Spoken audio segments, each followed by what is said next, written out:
Shalom, selamat hari Minggu. Selamat bergabung dengan kami dalam FIC Online Service. Kami akan bersama saudara selama 1,5 jam ke depan. Memasuki bulan yang baru, yaitu bulan Maret, kita akan masuk dengan semangat dan pengharapan yang baru. Mari kita memacu diri dan tetap sabar menghadapi tantangan yang ada saat ini. Tema gereja untuk bulan ini masih berbicara tentang kasih. Kita juga memasuki musim yang baru, yaitu Spring dan Daylight Saving. Jangan lupa, tanggal 8 Maret ini adalah Hari Wanita Sedunia. Selamat beribadah dan Tuhan Yesus memberkati.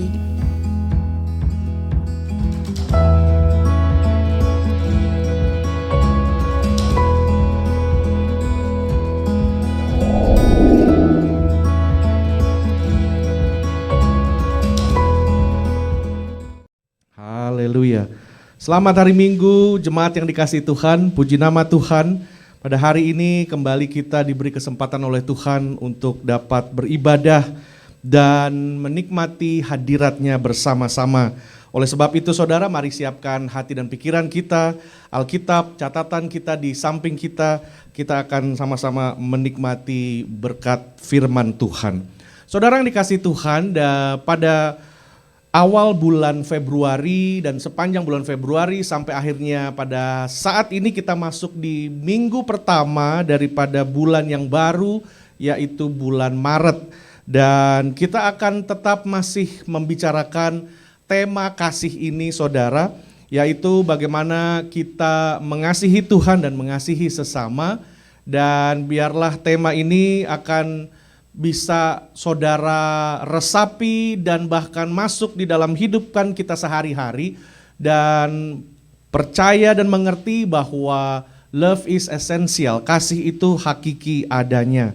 Nah saudara yang dikasihi Tuhan, pada minggu yang lalu kita sudah mendengar firman Tuhan bersama-sama, bagaimana mengasihi Tuhan dengan segenap keberadaan kita, dengan segenap hati, segenap jiwa, dan segenap akal budi kita. Dan bagaimana minggu yang lalu juga kita belajar bagaimana seorang hamba Tuhan misionaris yang Tuhan pakai ke China luar biasa, yaitu Hudson Taylor. Dia berkata bahwa Christ is either Lord of all or He is not Lord at all. Bagaimana Tuhan harus menjadi Tuhan di dalam semua area kehidupan kita. Kalau tidak, berarti Tuhan bukan Tuhan di dalam kehidupan kita. Juga minggu yang lalu kita sudah melihat bagaimana kita mengasihi Tuhan dari kebenaran firman Tuhan dijelaskan di sana, bahwa Yohanes 14 ayat yang ke-21, barang siapa memegang perintahku dan melakukannya, dialah yang mengasihi aku. Dari banyak ayat firman Tuhan menjelaskan kepada kita bahwa apabila kita mengasihi Tuhan, kita mengaku kita mengasihi Tuhan, maka kita harus melakukan perintah-Nya. Dan semua ini kita tiba di sebuah pertanyaan yang sangat penting saudara. Apakah melakukan firman Tuhan adalah bukti solid atau jaminan 100% kita sudah mengasihi Tuhan? Ternyata firman Tuhan minggu yang lalu mengajar kepada kita bahwa yang Tuhan lihat adalah apa yang ada di dalam hati dan jiwa kita.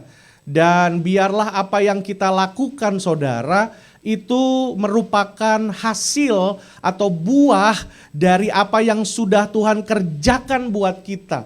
Jadi belum tentu sebenarnya melakukan firman kita sudah pasti mengasihi Tuhan, karena yang Tuhan lihat bukan dari apa yang kita lakukan. Tuhan Yesus juga sudah banyak kali menegur ahli-ahli Taurat, para pemuka agama, bahwa apa yang mereka lakukan hanyalah performance belaka.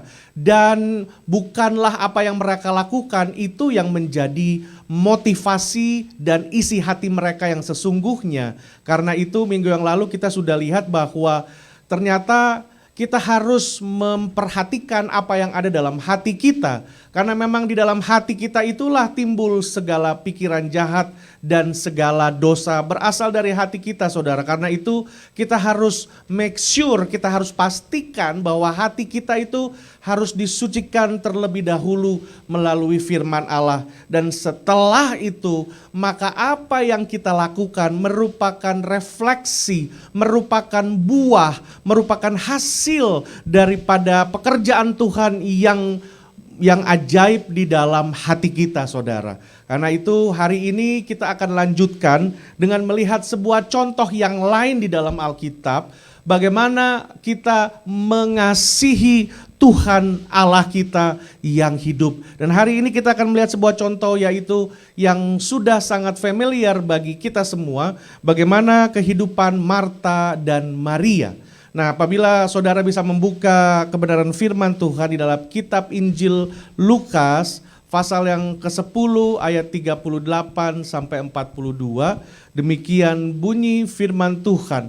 Ketika Yesus dan murid-muridnya dalam perjalanan, tibalah ia di sebuah kampung, seorang perempuan bernama Marta menerima dia di rumahnya. Perempuan itu mempunyai seorang saudara yang bernama Maria. Maria ini duduk di dekat kaki Tuhan dan terus mendengarkan perkataannya. Sedang Marta sibuk sekali melayani, ia mendekati Yesus dan berkata, "Tuhan, tidakkah engkau peduli bahwa saudaraku membiarkan aku melayani seorang diri? Suruhlah ia membantu aku." Tetapi Tuhan menjawabnya, "Marta, Marta, engkau khawatir dan menyusahkan diri dengan banyak perkara, tetapi hanya satu saja yang perlu.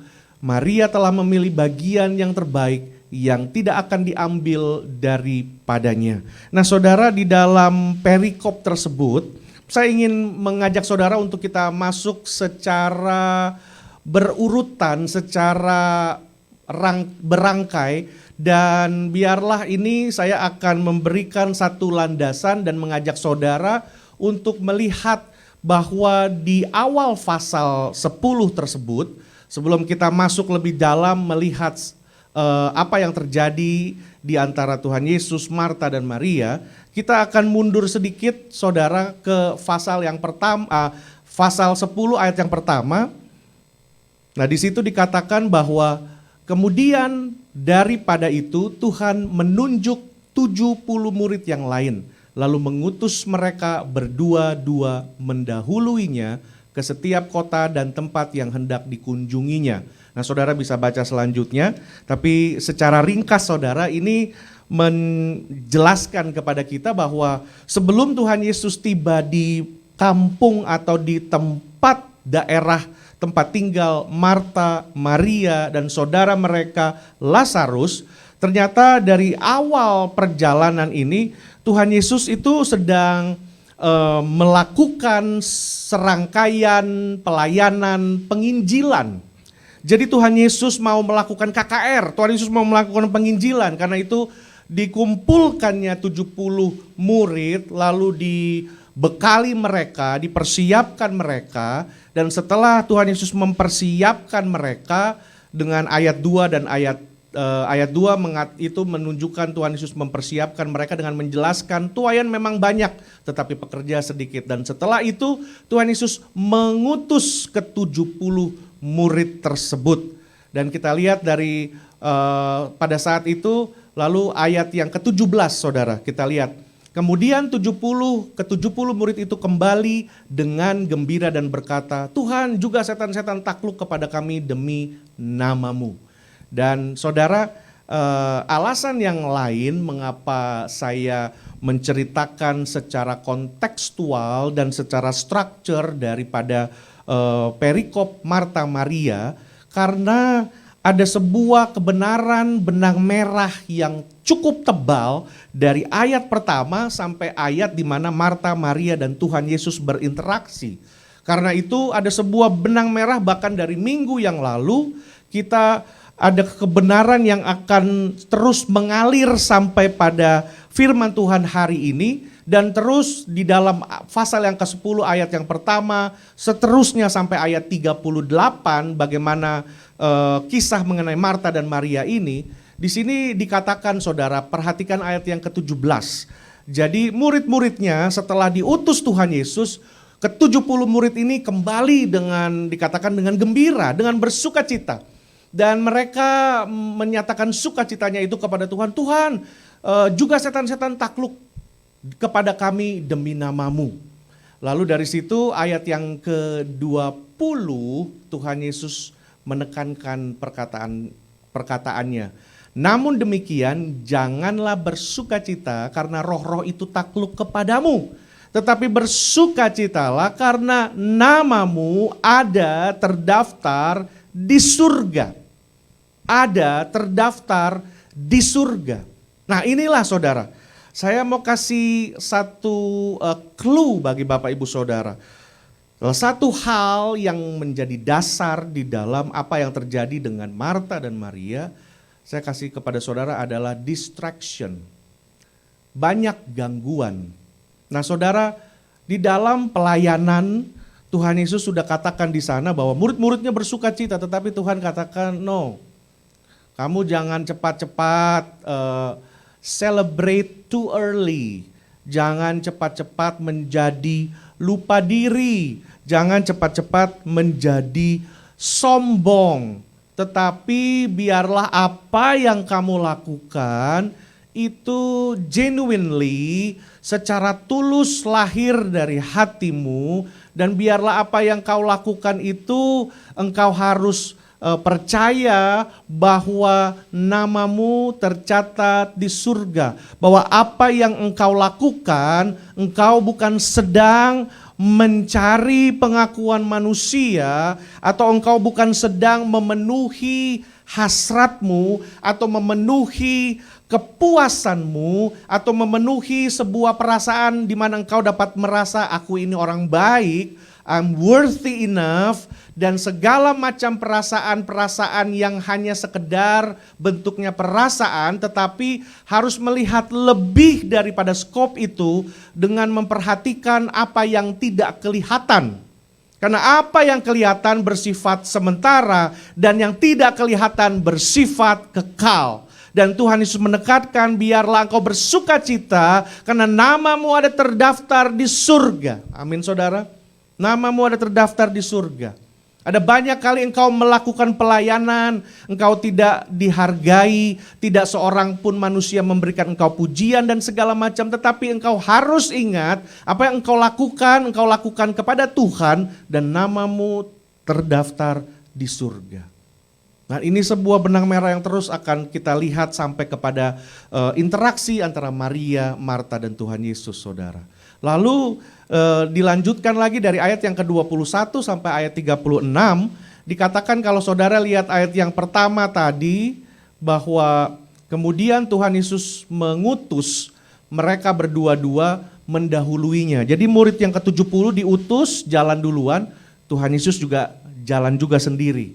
Dan setelah itu ada satu pelayanan, pada saat itu Tuhan Yesus juga ada pelayanan dan mengajar. Dan gitu ada ahli Taurat yang bertanya, apa yang harus kuperbuat? Nah saudara bisa baca ini sendiri, lalu Tuhan Yesus menceritakan perikop atau sebuah perumpamaan mengenai seorang Samaria yang baik hati.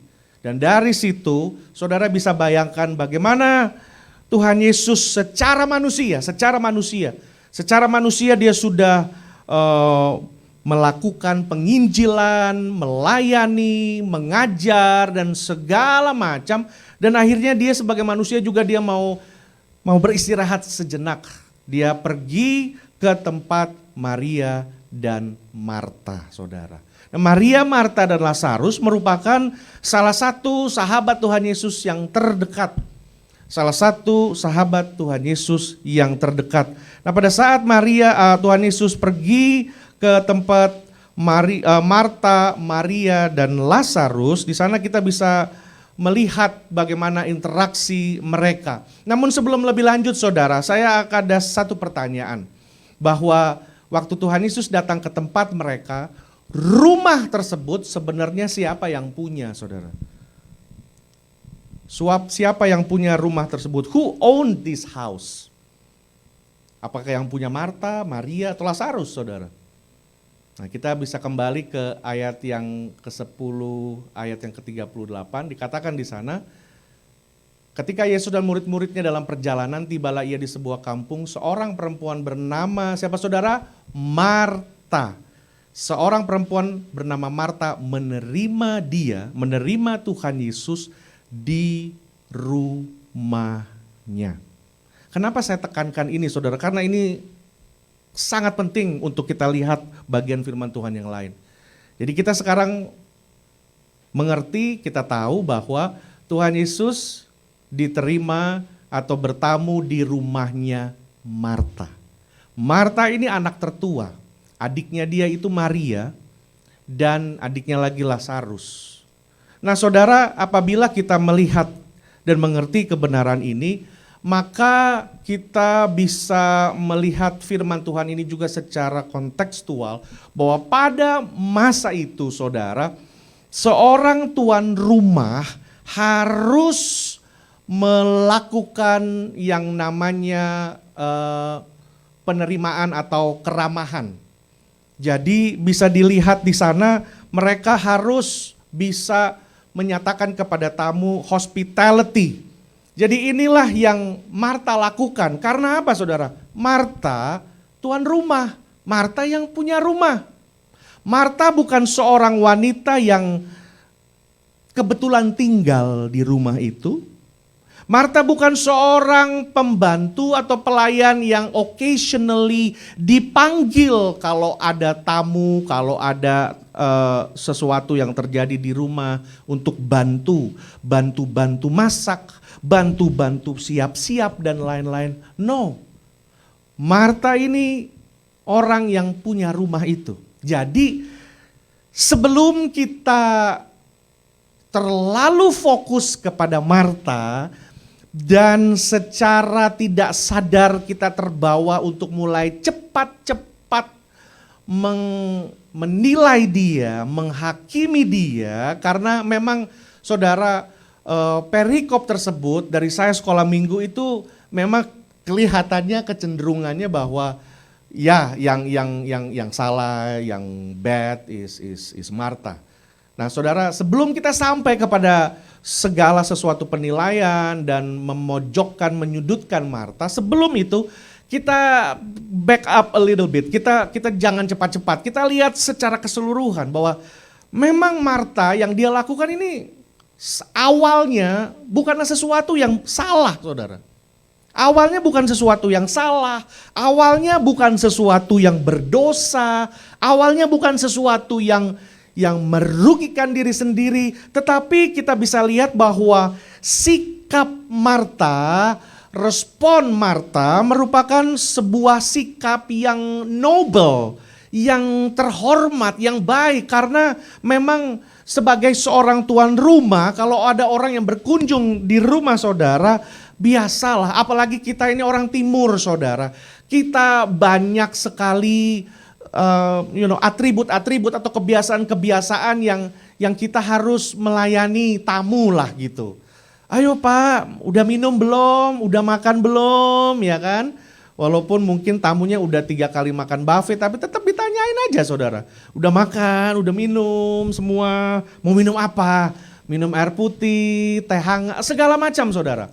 Dan sebagai seorang tuan rumah, pada masa itu memang sebuah tradisi kebudayaan bahwa tuan rumah harus melakukan yang namanya hospitality, disambut tamunya. Dan salah satu sebenarnya saudara, menurut ahli Alkitab, salah satu dosa daripada Sodom dan Gomora, orang-orang Sodom dan Gomora ini orang-orang yang sangat tidak ramah, orang-orang yang sangat tidak melayani. Karena itu waktu malaikat Tuhan datang mau menyelamatkan keluarga Lot, memang kelihatannya langsung ke dosa yang paling wah gitu ya. Oh mari tamumu kasih keluar, kami akan berbuat dengan tamu Anda yang sebelum itu saudara, orang kedua malaikat ini datang gak ada yang peduli sama mereka, gak ada yang menyapa dan segala macam. Jadi salah satu bentuk dosa yang lain adalah hospitalization, maksudnya bagaimana keramah tamahan dan pelayanan dari seorang tuan rumah. Dan di sini kita mencoba melihat dari skala dan skop secara kontekstual bahwa pada masa itu apa yang dilakukan Marta adalah Marta ini, dan tidak sembarangan pada saat itu seorang wanita bisa memiliki rumah saudara. Jadi she's a noble woman, dia ini wanita yang terhormat, penduduk yang baik dan terkenal keluarga yang baik-baik. Dan dari situ kita melihat bagaimana Marta berusaha untuk dia mau melayani Tuhan Yesus. Dia berusaha untuk mau melayani Tuhan Yesus. Jadi awalnya segala sesuatu baik, saudara. Segala sesuatu baik, dia mau melayani Tuhan Yesus.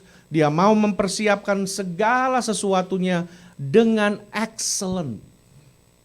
Dengan sempurna. Menurut standar daripada Marta. Nah, mulai kita melihat sesuatu yang terjadi.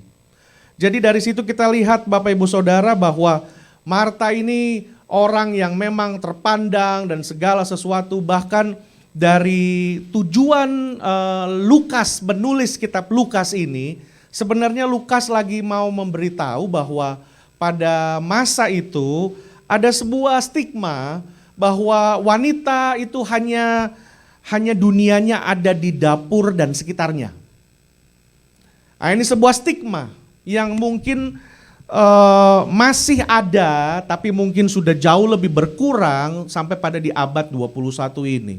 Dan abad-abad ini memang apalagi kita tinggal di negara yang memang maunya persamaan hak, itu dia. Tapi terlalu ekstrim sampai melupakan bahwa the beauty of the women adalah bagaimana dia melahirkan anak-anak dan mengasuh mereka sebagai seorang ibu. Nah, dari situ Lukas hendak memperlihatkan bahwa sebuah stigma yang ada bahwa udahlah, wanita memang areanya dapur, sekitar rumah, beres-beres, bebenah, masak, dan itu aja. Dan untuk mendengarkan Taurat itu sebenarnya bagian laki-laki. Saudara lihat bagaimana ada murid-murid Tuhan Yesus yang laki-laki ngumpul. Dan sebenarnya sebuah hal yang sangat tidak lazim apabila ada perempuan juga yang duduk pada saat itu. Karena di dalam bait Allah, di dalam sinagog-sinagog, itu tempatnya berbeda, saudara. Laki dan perempuan tempatnya berbeda. Dan ini yang merupakan salah satu hal yang disorot oleh Lukas. Bahwa nggak lazim sebenarnya Maria tuh bisa ada di situ. Dan yang hendak Lukas angkat kebenarannya yang lain adalah bagaimana Tuhan membawa sebuah interaksi antara Marta Maria di dalam kebenaran firman Allah yang terus diceritakan dan dijelaskan sampai pada abad ini, saudara. Bagaimana hal-hal yang dulu pernah ada, bagaimana. Jadi Maria pun sebagai seorang wanita, dia harus memberikan sebuah performance, memberikan sebuah bukti bahwa dia I'm capable, saya sanggup, saya bisa melayani, saya bisa masak untuk ini ada berapa orang kira-kira 20-30 orang, oke, don't worry, mungkin 70 murid yang lain juga ikut, oke, mungkin 100-an lebih. Nah, saat itu belum ada aplikasi, belum ada internet, dia ada di dapur, dia persiapkan, dia bukan main-main di dapur, Instagram, update Facebook story dan lain-lain dengan bilang, oh Jesus is in my living room, look at, dan segala macam, saudara. Tetapi yang dia kerjakan adalah tugasnya memang sebagai a noble woman. Jadi dia pun gak main-main, bukan masalah dia mau jadi orang sok sibuk dan lain-lain. Bukan seperti itu, jadi jangan cepat-cepat kita bergegas sampai ke area sana. Tapi mari kita pelan-pelan memperhatikan, karena saya sedang membongkar kebenaran firman Tuhan ini satu demi satu bagi saudara. Bagaimana kita mengupas kebenaran firman Tuhan ini sampai kita melihat dan menemukan apa sebenarnya yang sedang Tuhan ajar buat kita. Area-area di mana yang sedang Tuhan berusaha untuk berikan iluminasi bagi kita, diterangi area-area itu. Kalau memang ada banyak yang sering kali terlewatkan dan tidak terdeteksi oleh kita yang secara awam membaca Alkitab begitu saja. Tetapi kali ini kita akan mulai melihat ada banyak hal juga yang masih terjadi sampai saat ini, saudara. Karena itu Lukas menulis semua ini. Dan dari situ tibalah di satu momen di mana Maria kelihatannya sudah mulai banyak terganggu. Perhatiannya teralihkan, saudara. Perhatiannya sudah mulai teralihkan. She was distracted oleh semua persiapan. Kalau mungkin gambaran ini yang saudara lihat di screen ya tidak 100% bisa mewakili, tetapi dari firman Tuhan dijelaskan setelah Tuhan Yesus mengutus 70 murid kembali dan bersama murid-murid berjalan dengan Tuhan Yesus, itu at least saudara, mungkin ada 70 lebih, 80, mungkin 100 orang yang bersama dengan Tuhan Yesus. Nah saudara bisa bayangkan Marta harus mempersiapkan sebegitu banyaknya.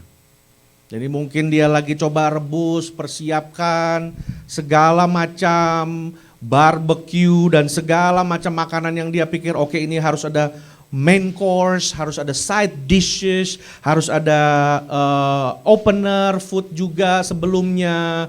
Ada nanti mau makan, kira-kira mau makan setelah itu ada buah yang seperti, semua dipikirkan secara masak-masak oleh Marta.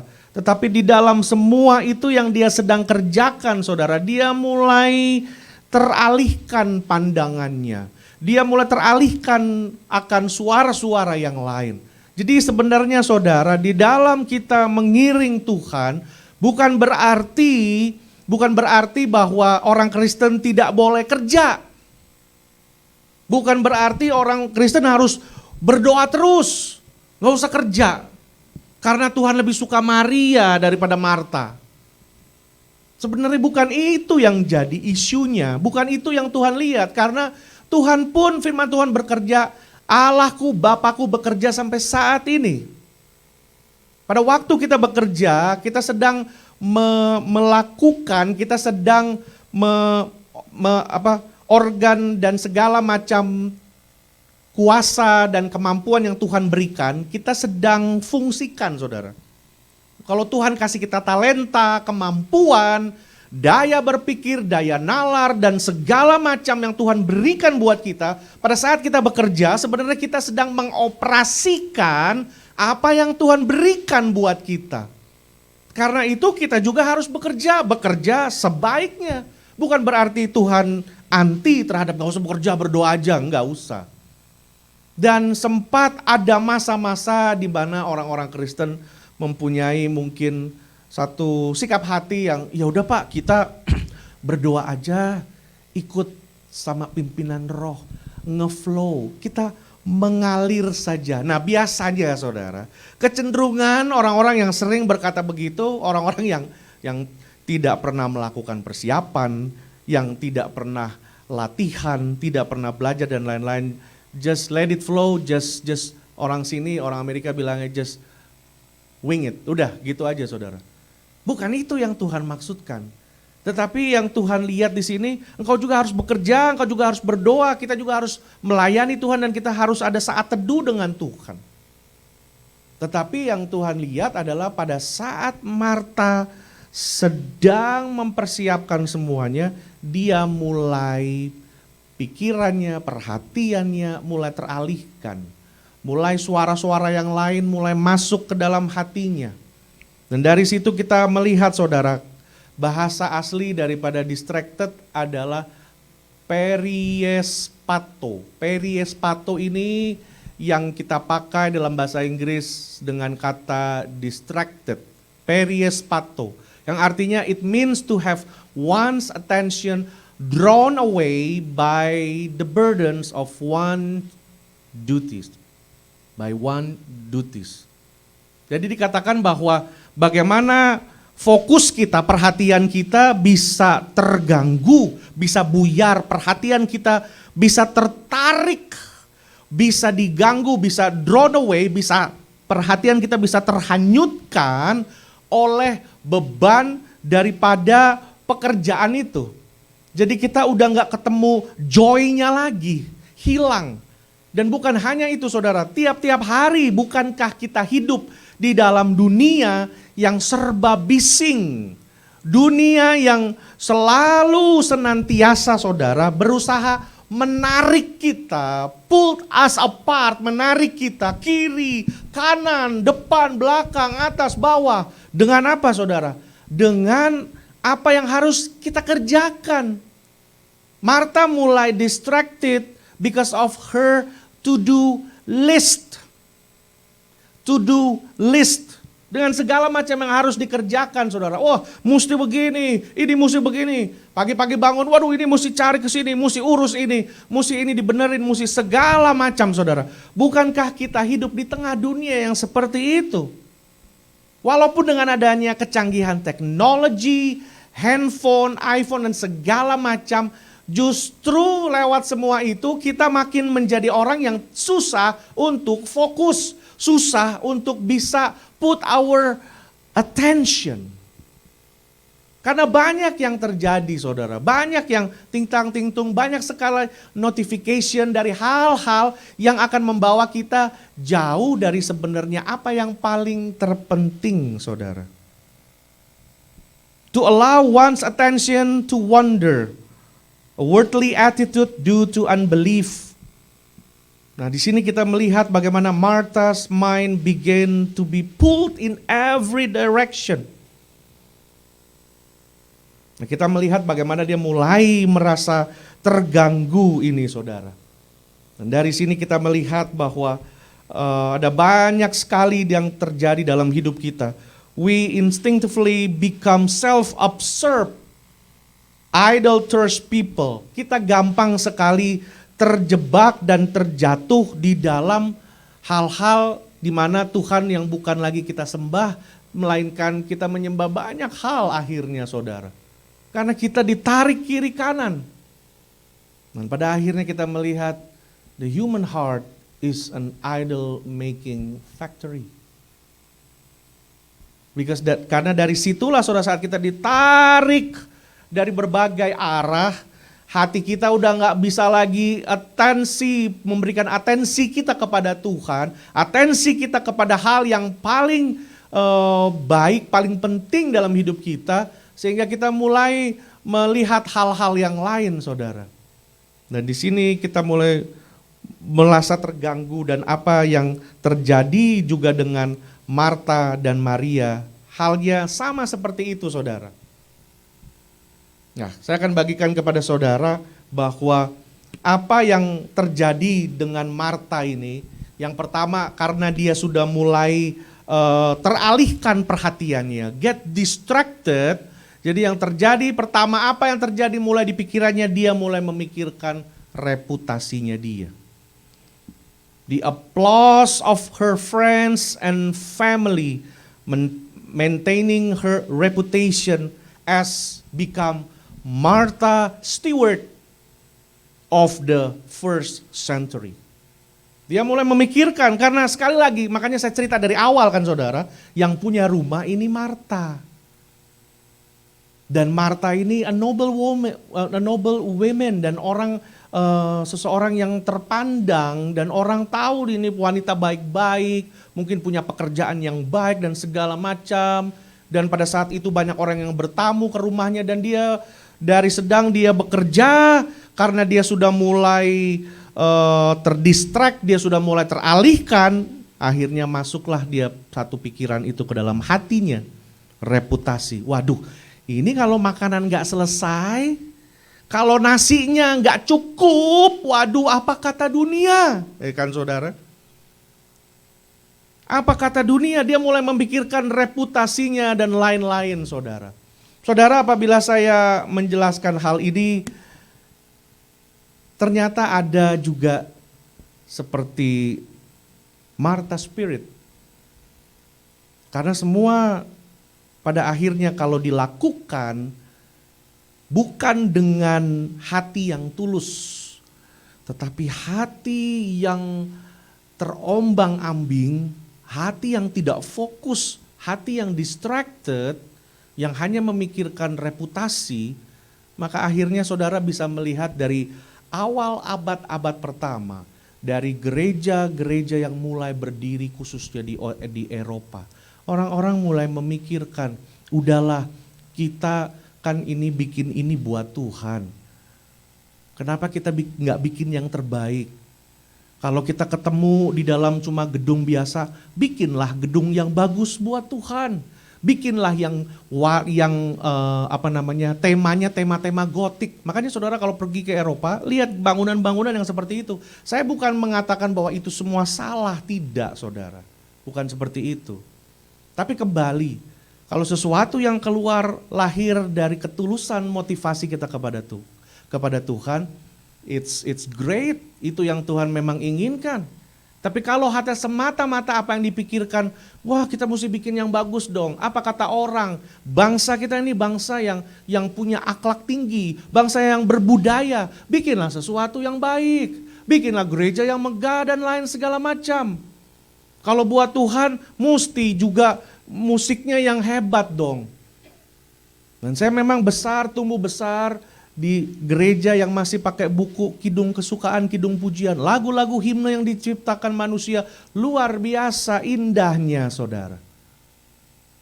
Tapi dari situ pelayanan dan apa yang dihasilkan manusia seperti diselubungi oleh sesuatu yang bisa menjadi racun.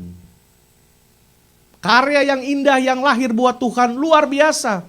Tetapi jangan lupa ternyata di dalam semua itu bisa terselubungi oleh sesuatu yang bersifat racun karena terlihat bahwa apabila kita melakukan hanya untuk reputasi. Oh mesti yang megah dan lain segala macam. Mesti bikin ini yang hebat. Kalau mau kirim misionaris mesti bikin juga komitinya, tim, sekretaris, ada semua dan segala macam. Mau bikin segala gereja dan lain-lain, oke. Tapi kalau goalnya hanya supaya ada a good reputation, itu sudah sesuatu yang salah, saudara. Dan dari situ yang Tuhan lihat adalah hati. Walaupun musik tidak lengkap dan lain-lain, cuma hanya mungkin gitar ataupun tidak ada alat musik sekalipun, Tuhan terima. Dan Tuhan lihat hatinya. Tapi apa yang terjadi Marta dari semua itu tiba-tiba Marta merasa, ada sesuatu yang terjadi dan dia udah mulai datang kepada Tuhan dan sesuatu yang menggoyangkan dia itu. Dan hal yang kedua yang terjadi pada saat dia distracted, dia teralihkan saudara, mulai ada kecenderungan untuk bisa mengendalikan saudara. Mulai ada kecenderungan untuk mulai mau mengendalikan segala sesuatu. Itulah kita manusia. Kenapa kita membuat persiapan? Kenapa kita lakukan research, penelitian, belajar dan segala macam? Because saudara, salah satu halnya adalah kita berusaha untuk bisa mengendalikan segala hal. Kalau bisa semua terjadi 100% exactly seperti apa yang kita mau. Kalau bisa segala sesuatu yang kita sudah rencanakan 100% yes terjadi seperti itu. Tetapi di dalam hidup ini saudara, apa yang kita alami, apa yang kita lihat. Ada banyak kali tidak seperti yang kita harapkan. Nah, Maria mulai mengambil alih, mulai dia berusaha untuk mengendalikan. Oh saya bisa deh, oke, saya bisa ini. Nah, dia udah persiapkan semua, air udah mendidih, ini daging sudah dipotong, sayur semua sudah ini. Dia pikir, wah tinggal ini mau masak, ayamnya belum dipotong, ayam masih hidup di samping sana. Dia mungkin itu ayamnya belum dicekek, kepalanya belum dia udah pikir, dia mesti cepat. Dia mulai gulung baju dan segala macam. Dia mulai berusaha untuk mengatur semua melalui kekuatannya. Bukankah itu juga yang terjadi dengan Abraham dan Sarah, saudara? Kok kata Tuhan kita mau dapat anak ini wes tuwek macam begini loh. Mungkin kamu waktu dengar itu, kamu belum bersihin kupingmu mungkin waktu itu. Jadi kamu ada misperception. Atau mungkin waktu itu kamu lupa minum obat darah tinggi. Jadi mungkin waktu blood drug naik kamu juga agak susah mengerti dan apa gitu. Jadi apakah itu gitu. Jadi berusaha untuk oke, kalau kayak begini I will do it. I will come to rescue. Dan yang ketiga apa yang terjadi? Seringkali di dalam apa yang kita kerjakan, kehidupan kita saudara. Dalam penyerahan kita kepada Tuhan dan lain segala macam. Pada saat sesuatu itu belum berubah. pada saat masalah itu semakin parah dan semakin menjadi-jadi, kita mulai kadang-kadang mulai berpikir bahwa ini mungkin Tuhan memang lagi menghukum saya. Mungkin dia nggak care lagi buat saya. Karena itu saudara, dia datang kepada Tuhan Yesus, dia bilang, Yesus coba bilang ke Maria itu loh, bantu saya po. Kenapa nggak bisa bantu saya? Yang pertama, desire to be in control. Dia juga berusaha untuk mau mengatur Tuhan. Yesus bilang sama Maria. Bukan ada banyak kali kita juga bisa berusaha untuk bisa mengatur Tuhan. Tuhan kalau bisa ya Tuhan ini begini loh. Lalu kita juga pikir wah mungkin karena dia udah tidak care lagi sama kita. Sama apabila saudara mengingat bagaimana murid-murid Tuhan Yesus di dalam perahu. Waktu sedang melewati sebuah danau. Dan tiba-tiba angin topan datang. Wah sudah luar biasa seperti itu. Tuhan Yesus tidur santai. Murid-muridnya sudah pertama-tama udah jangan dibangunin dulu lah. Tapi lama-lama perahu makin bergoyang luar biasa. Sampai akhirnya bangunin. Apakah dia nggak peduli sama kita yang mau mati ini? Ada banyak kali kita juga merasa, Tuhan ini kalau saya nggak bisa bayar, saya akan diusir. Kalau saya nggak menyelesaikan ini, habislah saya. Bankrupt udahlah ditangkap polisi. Aduh udah mau macam-macam pikiran. Yang mulai yang lain lagi begitu distraction itu udah datang saudara. Kita mulai menyalahkan orang lain. Ini kan, ini kalau lu tadi nggak pergi, ini udah kelar nih. Ini kali tadi nggak salah ambilnya, ini udah kelar. Dan dia mulai melihat dan itu Maria suruh bantu saya itu loh. Kenapa nggak mau bantu saya? Dan dia mulai lihat, notice bagaimana dia mempersalahkan Maria. Tuhan itu suruh Maria kok enak-enak duduk gitu loh. Nggak lihat, nggak ngerasa kalau ini orang banyak, nanti pada mau makan dan kita tahu bahwa guru dan murid-murid ini kan baru datang menyelesaikan sebuah proyek penginjilan besar, ya pastinya capek. Dan yang Marta pikirkan juga bagaimana mau menghibur Tuhan Yesus. Memberikan satu entertainment kepada Tuhan Yesus. Tapi pada saat dia melakukan semua itu pekerjaan persiapan, dia mulai terdistract saudara. Dan mulai menyalahkan orang lain. Ada banyak dalam hidup kita kalau kita juga mulai hubungan sama Tuhan sudah mulai tidak baik dan gampang bagi kita untuk menunjuk kiri kanan. Dan selanjutnya lagi kita juga bisa menjadi orang yang merasa dirinya benar. Loh, saya bikin ini buat Tuhan kok. Siapa yang mau bikin gitu? Saya bikin ini buat Tuhan, saya preparation loh. Ini saya tadi cepat-cepat pergi. Orang zaman belum ada Uber Eats dan lain-lain kan saya nggak bisa order makanan. Saya mesti bikin from the scratch. Di sini nggak ada Chinese food. Saya mesti bikin semua ini sendiri. Dan saya kerjakan ini buat Tuhan loh. Saya yang itu, wah Pak Seb kalau itu persekutuan itu, care group itu saya yang bangun dulu. Saya yang jemput-jemput orang. Saya yang teleponin orang-orang, saya yang bikin. Saya datang paling duluan Pak, pendetanya belum datang. Saya datang begini-begini. Waduh, tapi kok udah kayak begini, anak saya sakit. Istri saya sakit, saya diberhentikan kerjaan. Loh salah saya apa? Mulai begitu saudara. Bukankah dalam setiap hal dalam hidup kita sehari-hari.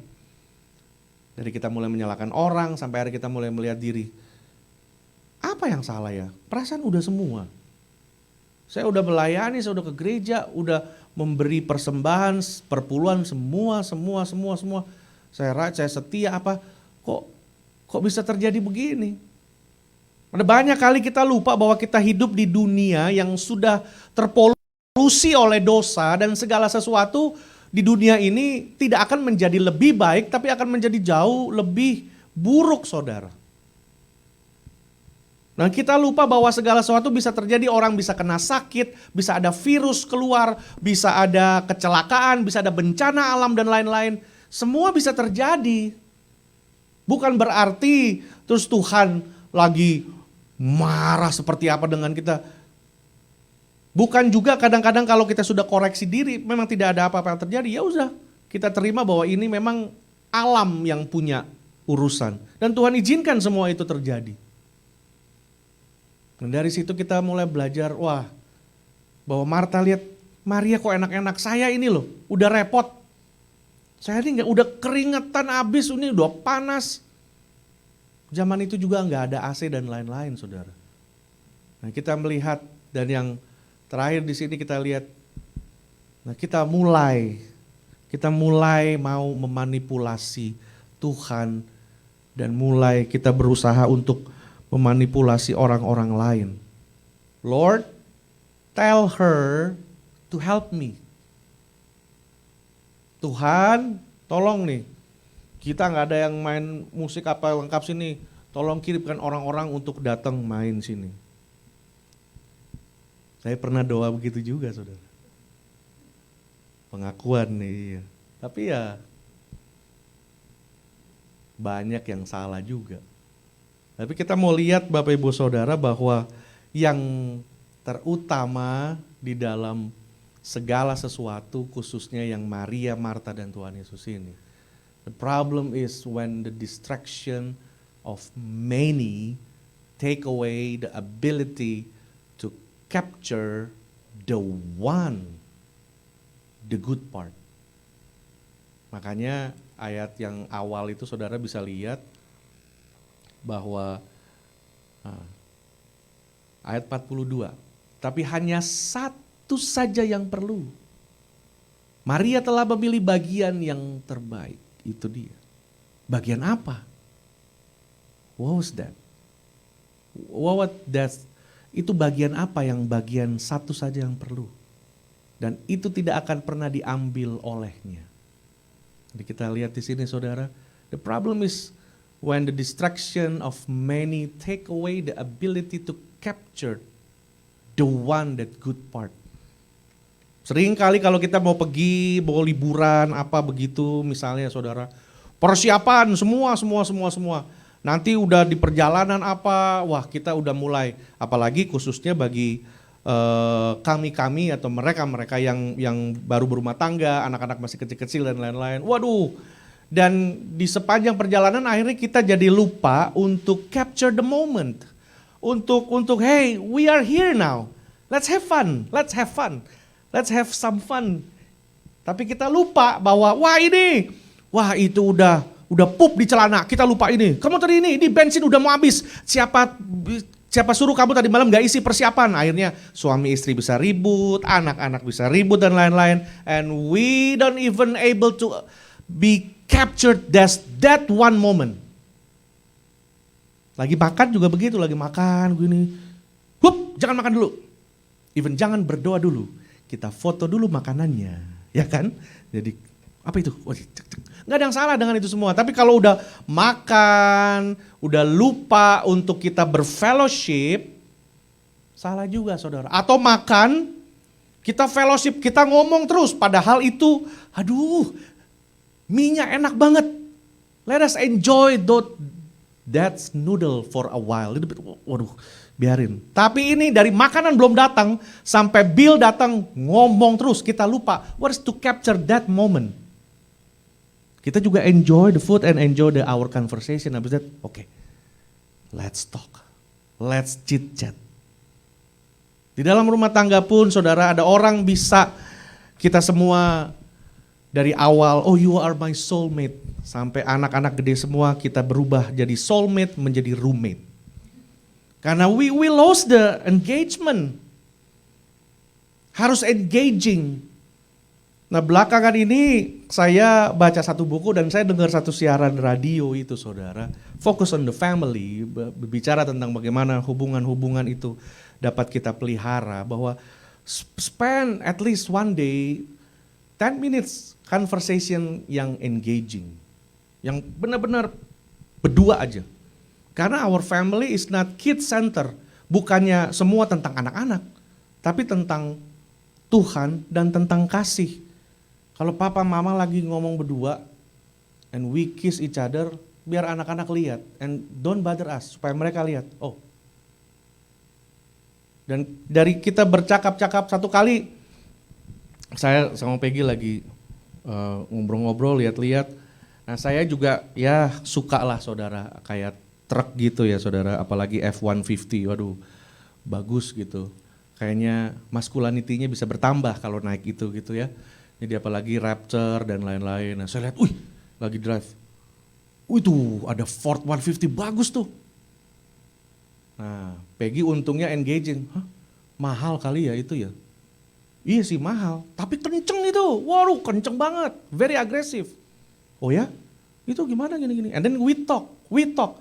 It's my thing is a guy thing saudara.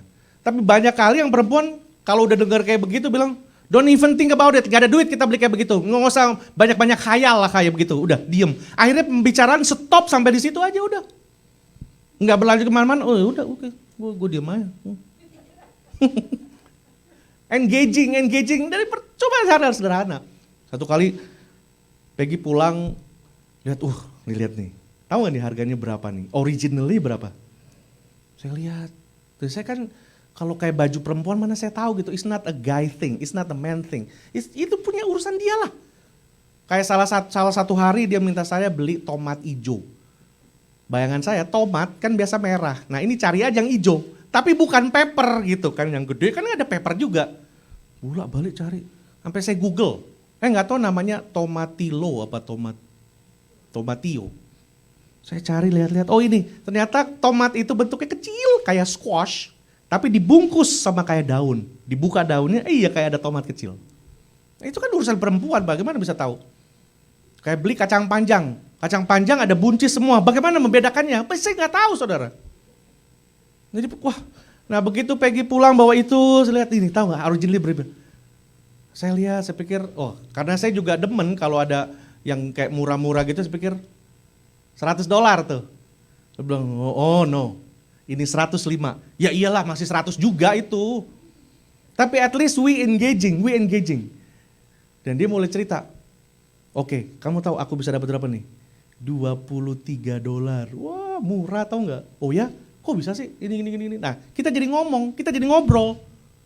Only 10 minutes, kita jadi ngobrol. Tapi kalau selalu dalam segala sesuatu, kamu nih udah diem, terus diem gitu hilang. Lama-lama itu terus bertumbuh, kita sampai nanti kita jadi akhirnya ngeliat dia juga nggak kenal. Orang ini siapa ya? Oh iya istri gua, lupa gua. Jadi gitu.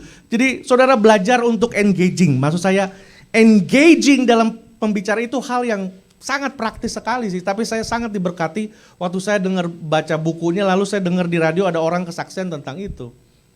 Bagaimana tiap-tiap hari kita tiap hari disibukkan ngurus anak, kerja dan lain-lain, nggak ada waktu lagi berdua. Akhirnya nggak banyak orang udah at the end bilang, I don't have any feeling for her, any feeling for him no. Tapi dari sini juga saudara, kita belajar antara labor and communion. Labor and communion. Kita lakukan segala sesuatu, boleh. Tapi kita harus ingat yang paling to capture the one is communion. Persekutuan kita sama Tuhan. Itu yang harus jadi nomor satu dan yang terutama. Kalau kita dekat bersekutu sama Tuhan, maka pelayanan kita itu merupakan buah dari persekutuan kita sama Tuhan. Udah nggak lagi legalistik tentang apa yang harus dikerjakan dan apa yang tidak harus dikerjakan. Saudara ingat Tuhan Yesus datang itu menggenapi hukum Taurat. Dan dia bilang yang kamu kerjakan ini cuma agamawi. Sedangkan Tuhan datang bukan menyebarkan agama. Yesus Kristus datang bukan menyebarkan agama. Tapi Yesus Kristus datang untuk menyampaikan kabar keselamatan bagi seluruh manusia. Dan dia menjadi jalan satu-satunya kepada Allah Bapa yang hidup saudara. Amin saudara. Berikan kemuliaan kepada Tuhan. Dia menjadi satu-satunya. Dan it's not about a religion, it's a relationship. To capture that one thing. Kita boleh sibuk dengan semua persiapan dan lalu, tapi jangan lupa duduk dan menikmati. Ada banyak kali saya ada di belakang mengoperasikan dengan pelayan Tuhan yang lain. Terus mulai angkat tangan menikmati pujian yang dinyanyikan juga saudara. Mulai kita ada dan kita mulai resapi, kita tenggelam. Karena kita bisa bikin ini sebagai performance, sebagai show. Karena memang mungkin yang Marta mau pikirkan pertama dia mulai terganggu is bagaimana reputasinya. Dia mesti, she have to perform well, I have to perform very good. Dan ini semua yang kita kerjakan kepada Tuhan bukan perform, bukan sebuah show. Tetapi biarlah itu lahir dari hati kita. Kembali lagi ada hubungannya saudara ya. Kalau kita lihat. Murid-murid yang diutus 70 begitu kembali. Wah hebat Tuhan. Kita sudah sembuhin orang. Bayangin tadi. Orang buta mendengar. Orang tuli melihat. Kata Tuhan Yesus ya memang. Nenek-nenek buta juga tahu ya kan. Orang buta mendengar iya. Orang tuli melihat benar. Mestinya orang buta melihat, orang tuli mendengar. Mereka udah wah hebat kata Tuhan Yesus. No. Jangan terlalu cepat. Kalian mesti ingat yang penting nama kalian tercatat. Karena siapa yang terdahulu bisa jadi terkemudian. Ingat semua masalahnya kembali. Hati kita. Pada saat mungkin Tuhan Yesus datang, Maria dan Marta tahu. Waduh Yesus capek ya. Berapa lama tuh KKR? Waduh. Duduk udah mari. Lagi gini udah Marta langsung serot aja nyosor. Dia duduk di kaki Yesus, dia dengar, dia lihat. Itu merupakan persembahan yang disukai. Saya bilang sama saudara, Tuhan gak mau untuk dimengerti, masuk di kepala, cuma diketahui. Iya tahu ada Tuhan, tahu ada Yesus. Tapi Tuhan mau tinggal dalam hati kita. Dia mau dipercayai. Dia mau didengar saudara. Dia gak mau ngelihat kita bikin banyak hal. Tapi kita gak pernah duduk diam dengar dia. Saudara waktu awal COVID ini ya saudara. Tahun-tahun lalu, waduh saya juga lihat kita semua sadar dan melihat. Bukan hanya grup-grup tertentu, bangsa tertentu, tempat tertentu. Tapi satu dunia ini semua orang merasakan kesusahannya saudara, penderitaannya. Dan saya pun begitu. Saya udah pikir wah ini udah pekerjaan juga jadi sulit, uang berkurang, mau bayar rumah udah banyak pikiran. Nah mulai kalau udah mulai distract begitu saudara, mulai suara yang lain tuh mulai banyak yang masuk. Dan mulailah kedagingan ini muncul sebagai laki-laki. Laki-laki kepala rumah tangga kan langsung, kita nih goal oriented, kita nih problem solver. Padahal waktu perempuan mau cerita dia cuma mau didengerin. Kita kasih solvernya apa? Oh, lu mesti gini, lu begini. Wah we are driven by our masculinity untuk bisa achieve something, untuk bisa bertanggung jawab, memberikan makanan anak-anak semua, pokoknya ini. Nah saya juga udah mulai pikir, waduh ini kalau uang gak cukup ini bagaimana semua segala macam. Waduh semua tutup. Orang gereja juga tutup segala macam, gimana semua ini? Saya mulai pikir, saya mesti cari kerja yang lain nih. Ini semua walaupun lagi nggak ada, mau ngapain? Saya mesti kerja delivery deh, antar makanan. Saya mesti do Uber kali mungkin kalau perlu ya. Saya mesti begini. Waduh, sudah perlu begitu aja. Lalu saya doa sama Tuhan, tolong Tuhan. Ini begini susah Tuhan, tolong saya mau cari ini yang kerjaan atau saya mau cari ini. Soalnya nggak ada cukup buat bayar segala macam. Saya keluh semua sama Tuhan gitu. Dan saya mulai tanya kiri kanan, menghubungi teman-teman, menghubungi orang-orang kira-kira ada opportunity atau apa segala macam. Sibuk saudara. Sampai saya bisa satu kali gak bisa tidur. Gak bisa tidur, waduh. Bukan karena kekenyangan. Gak bisa tidur. Bukan karena banyak nyamuk, sini gak ada nyamuk juga. Tapi gak bisa tidur. Waduh, karena pikiran banyak. Padahal pikiran cuma satu ini kan. Gak ada banyak kita punya pikiran. Banyak, waduh, sulit tidur. Aduh saya doa, saya lagi diam aja udah. Saya putar penyembahan, saya diam. Tiba-tiba Tuhan bisa seperti, bukan suara yang audible gitu saudara. Tapi seperti saya dapat penekanan di hati saya gini.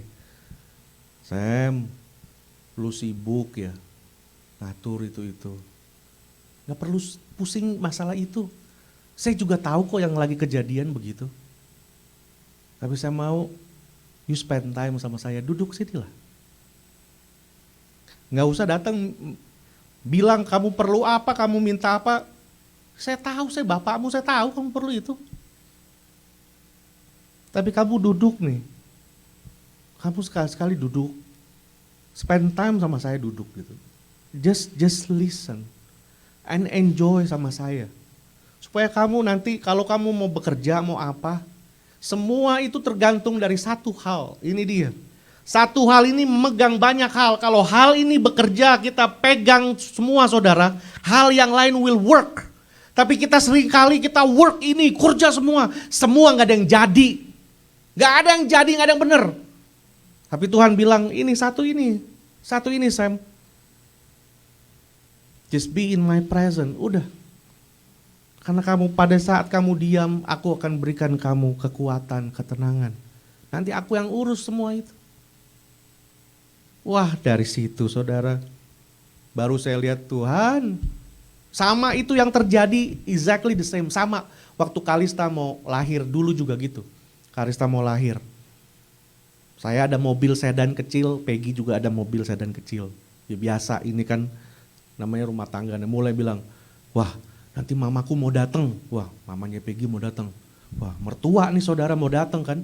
Gimana gitu. Kita mulai bicara-bicara, saya juga ada keluarga di sini. Peggy keluarga nanti kalau mau datang, ada papa, mama, ada saudaranya, kira-kira 80 orang. Oh enggak sih saudara, banyak. Pokoknya pilih bilang, wah ini kalau udah mulai ada anak kayaknya kita mesti cari kendaraan satu lagi gitu. Atau yang satu itu jual, beli mobil keluarga lah, mobil van gitu. Waduh kata-kata van ngiang-ngiang terus, aduh van gitu. Soccer mom banget itu, jadi ya udah kita mulai. Nah saya mulailah gitu kan sebagai ini, ya kembali lagi kemanusiaan laki-lakinya itu keluar, mulai research, tanya kiri kanan segala macam, sibuknya dengan itu.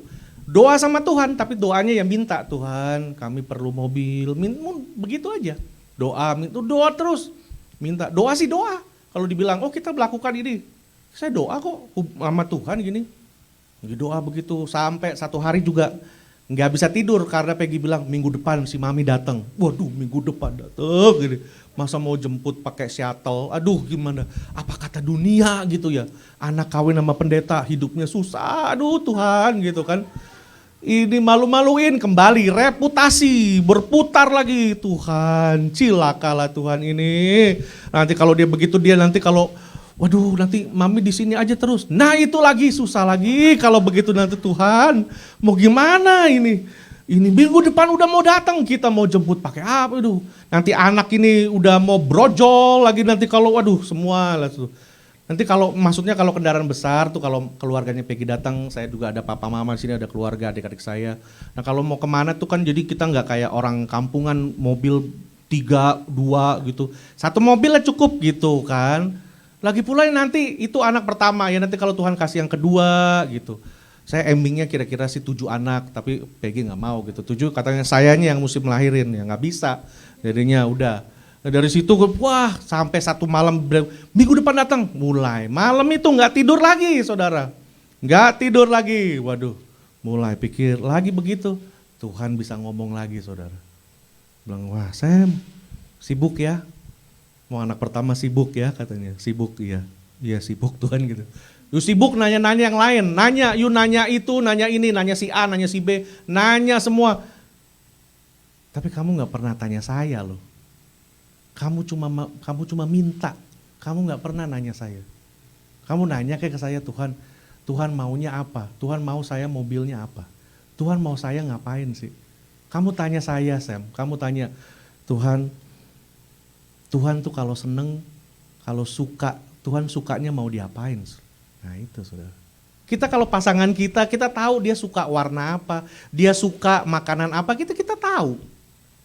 Walaupun taunya kadang-kadang dari orang lain gitu ya. Kadang-kadang, oh lu suka itu ya, gue gak tahu. Padahal udah 40 tahun gitu, gak apa-apa. Tapi dengan itu kan kita tahu. Sampai Tuhan malam itu tuh bisa ngomong begitu saudara. Tanya saya Sam. Saya bilang, aduh saya hancur hati lagi saudara. Nah situlah saya berdoa, dia bilang, Sam, saya tahu kamu butuh itu semua, saya tahu. Tapi spend time, let's spend time together. Mari habiskan harimu ini saudara. Karena pada saat kita menanti-nantikan Tuhan itu saudara, maka kita akan mendapat kekuatan yang baru. Amin saudara. Kalau kita sibuk begitu, kita burn out. Kita akhirnya waduh. Nah saya percaya kalau kita melayani Tuhan sungguh-sungguh ya saudara, kita sebenarnya susah untuk burn out. Kalau melayani Tuhan sungguh-sungguh yang keluar dari communion, dari kita punya fellowship sama Tuhan. Marta, dia duduk, dia lihat. Oh gitu ya Tuhan ya. Oh, waduh. Tuhan senang dulu kalau digituin saudara. Saya duduk, saya tanya iya Tuhan ini. Nanti dia mulai kasih pencerahan. Dia cerita, dia mulai jelasin perumpamaan ini, hal-hal baru yang saya jelaskan sama saudara di firman Tuhan itu kebanyakan saya dapat tuh jadi merenung aja, bengong sama Tuhan. Gitu ya. Tuhan senang waktu Maria duduk tuh dia, waduh mukanya takjub gitu sama Tuhan. Kayak, oh waduh berbinar-binar matanya, dia terima itu, dia resapi. Lalu apa yang terjadi saudara sebelum Tuhan Yesus disalib? Maria dengan minyak wangi yang jadi tabungannya dia semua. Pundi-pundi itu dia pecahkan. Dia olesi Tuhan Yesus. Itu Marianya Marta. Dia datang, dia seka. Kalau kita bersekutu dengan Tuhan, the timing will be perfect. Kalau saudara mau melakukan apa aja, saudara harus datang nomor satu ke Tuhan dulu. Nanti timingnya akan perfect. Maria tahu. Maria, dia keluar gini, dia layani Tuhan Yesus. Tuhan Yesus lihat, wah. Dan itu dicatat di Alkitab sampai hari ini. Semua manusia membacanya, saudara. Jadi bukannya Tuhan gak mau kita labor, kita susah, wah kita gini, kita kalau bikin, wah kita nyanyi berikan yang terbaik, kita punya excellent spirit. Saya dulu pernah ada di gereja yang selalu mendengungkan itu saudara, excellent spirit. Lama-lama saya pikir, in which standard excellent spirit? Maksudnya excellent-nya tuh standarnya siapa? Karena lagi zaman-zaman itu saudara, waduh, pendetanya mesti ngelihat kalau pimpin pujian mesti ada banyak tangan yang naik. Kalau giliran saya tangan gak banyak yang naik. Saya bisa ditanyain, kenapa tadi pemimpin pujian begitu? Jadinya orang nanti melayani burden, beban. Bukannya mikir sama Tuhan tapi mikir, lu mesti mainnya jangan salah kunci. Ini juga nyanyinya jangan fals gitu dong. Aduh malu-maluin aja. Kan suara dikasih sama Tuhan. Masa suara mau kayak suara kuda? Jangan dong. Jadi dari situ saudara kita mulai akhirnya distract. Kita mau melayani, mau bikin ini buat Tuhan. Latihan ada yang tersinggung, ini ada yang marah, itu segala macam. Makanya pada nyanyi gak jadi dupa berbau harum sama Tuhan. Tuhan lihat ya ini semua mah sandiwara. Yang main musik juga hidupnya gak kudus. Yang itu juga genit sama yang ini. Yang itu juga kemarin masih bohong. Ini segala macam. Untuk apa labor seperti itu? Sibuk dengan segala macam. Tapi hati ini nih masih belum benar sama Tuhan. Bisa dibuka masukin lagi. Dari situ kita lihat Bapak Ibu Saudara bahwa di dalam kita berjalan bersama dengan Tuhan ini yang lebih baik. Titik-titik di situ saudara bisa ini. Melayani untuk Tuhan atau bersama Tuhan. Bekerja untuk Tuhan atau bersama Tuhan. Nah, Tuhan mau bekerja bersama Tuhan. Melayani bersama Tuhan. Kalau bekerja melayani untuk Tuhan, lama-lama kita bisa jadi cenderung. Tapi kalau bersama Tuhan, dia tahu dia yang pimpin saudara. Bersama dengan Tuhan. Tuhan mengutus 70 murid mendahuluinya. Mereka berjalan, Tuhan ikut juga. Bersama dengan Tuhan. Maria sudah memilih satu hal yang memegang semua hal. Itu dia. Carilah dahulu kerajaan Allah dan kebenarannya. Dan segala sesuatu akan ditambahkan di dalam hidupmu. Amin saudara. Itu satu hal yang harus dipegang. yang memegang segala hal. That's the key, itu kuncinya. Kalau kita sibuk yang lain nggak akan work. Tapi kita tahu kuncinya itu satu. Begitu kita keluar, timingnya tepat, Tuhan bukakan segala sesuatu. Holds everything else together, saudara. Sebab penderitaan ringan yang sekarang ini mengerjakan bagi kami kemuliaan kekal yang melebihi segala-galanya. Jauh lebih besar daripada penderitaan kami. Sebab kami tidak memperhatikan apa yang kelihatan, melainkan yang tidak kelihatan. Marta, begitu dia sudah distract, dia sudah teralihkan fokusnya, sudah teralihkan atensinya dan pandangannya, suara-suara yang lain mulai datang, maka dia tidak lagi memperhatikan yang tidak kelihatan. Dia mulai memperhatikan apa yang menjadi physical, yang menjadi apa yang Maria mulai memperhatikan, memperdulikan semua yang berbau lahiriah. Mulai memperhatikan itu. Oh ini udah diambil belum? Waduh Tuhan sebentar ya, saya lagi ngundang ini, nanti kita mau nyanyi-nyanyi, ada grup satu, bagus Tuhan, bagus. Ini suaranya bagus-bagus, dia ini Yerusalem Idol kemarin menang, jadi dia mau nyanyi. Udah dia memperhatikan itu aja, jadi yang lebih diperhatikan yang lahiriah, yang diperhatikan masalah yang sepele-sepele. Ini dia di sini saudara. Jadi Maria melihat begitu Tuhan Yesus datang, dia lihat, dia tahu ini dia. Mestinya sebelum Marta bersiap-siap, mungkin dia panasin sebentar airnya, semua kompor, tinggalin sebentar dulu. Datang dulu sama Tuhan. Gimana Tuhan? Kemarin pelayanannya gimana tuh? Berapa orang yang disembuhkan? Berapa yang terima Tuhan Yesus? Berapa semua yang diselamatkan? Datang dulu, tanya dulu. Wah gini, sebentar ya Tuhan ya, airnya udah matang nih. Kita makan. Bagi Tuhan Yesus mungkin bilang sama Marta, Marta, jangan sibuk-sibuk. Saya juga bisa makan sup sederhana lah. Cemplungin aja itu bakso dan segala macam wortel, sayur-sayur, saya makan. Kamu masih ada pisang goreng, saya makan pisang goreng. Ya kan? Nggak usah sibuk-sibuk, waduh bikin ayam opor dan lain-lain. Waduh itu kan lama Marta. Ayam juga masih dikejar-kejar, aduh lama itu. Kenapa jadi ngomongnya Sunda gini ya? Terus jadi lama itu juga. Tuhan bilang udahlah kamu ada roti, teh panas, mari, udah nggak usah sibuk. Saya nggak disenangkan dengan semua itu. Saya lebih senang kamu duduk di sini. Itu dia saudara. Semua ini baik, tidak salah, tidak berdosa. Tapi pada saat firman Tuhan diberitakan itu dia saudara, itu kita mesti duduk diam memperhatikan. Itu Tuhan bicara. Tuhan bicara dan kita mesti tangkap, itu Tuhan lihat. Di situ Tuhan lihat, wah ini anakku memperhatikan. Anakku mendengarkan ini. Karena disinilah saudara, berkat Tuhan itu disahkan. Kalau saudara punya panggilan ke pengadilan, wah ini saya punya tiket, ini mesti ini begini. Kan gak bisa cuma telepon dan lain-lain, kita mesti pergi ke court, begitu judge ketok, bang, oke, pelanggaran kamu dihapuskan, resmi. Itu terjadi di mana? Bukan terjadi di Starbucks saudara, bukan terjadi di parking lot, tapi di courtroom. This is his courtroom. Gereja ini pada saat firman sedang diberitakan, ini court, this is his court. Dan berkat itu disahkan pada saat ini. Begitu kita sungguh mendengar ini, kita punya urusan yang lain, Tuhan bilang, dia nih butuh ini, ayo malaikat, lu tolong ini orang ini besok hari Senin, bantuin supaya kerjanya dia diterima. Nah itu, semua disahkannya di sini saudara. Disahkannya di sini. Makanya penting untuk beribadah. Penting untuk kita kembali ke gereja beribadah lagi saudara. Ini suasana atmosfer yang kita semua rindukan. Memang baik di rumah dengan celana pendek dengerin bisa sambil ngupil korek kuping segala macam enak.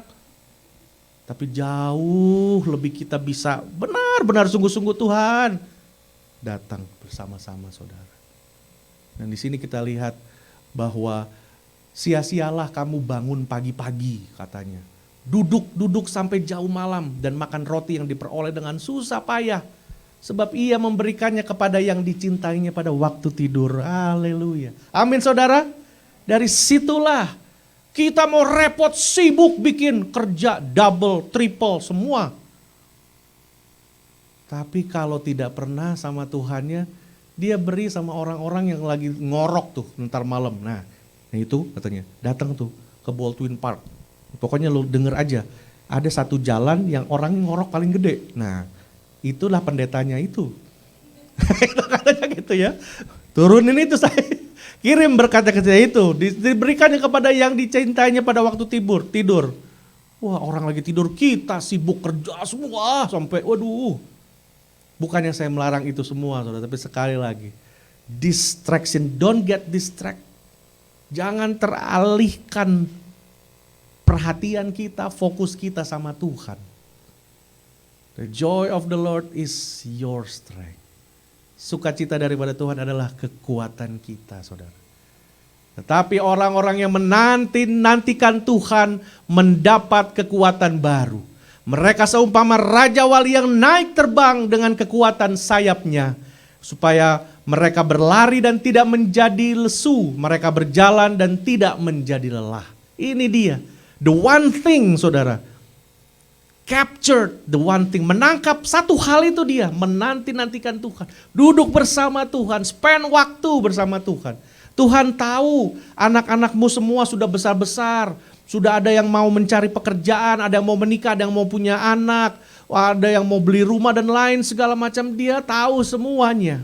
Dan dia punya skenario yang paling baik. Dia punya rencana yang jauh lebih dahsyat, lebih indah daripada kita.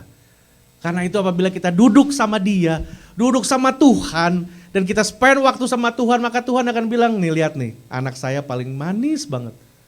Dia padahal lagi banyak butuh tapi dia dadang duduk. Oke, malaikat Michael, yang lain-lain ini, tolong ini. Itu besok nanti anaknya ada yang mau ini, kamu lihat itu rumahnya semua, udah. Berkatnya udah otomatis work semuanya. Because kita tahu yang mesti kita pegang satu hal. Yesus Kristus, anak Allah yang hidup. Amin saudara. Kita melihat sungguh luar biasa orang-orang yang menanti-nantikan Tuhan.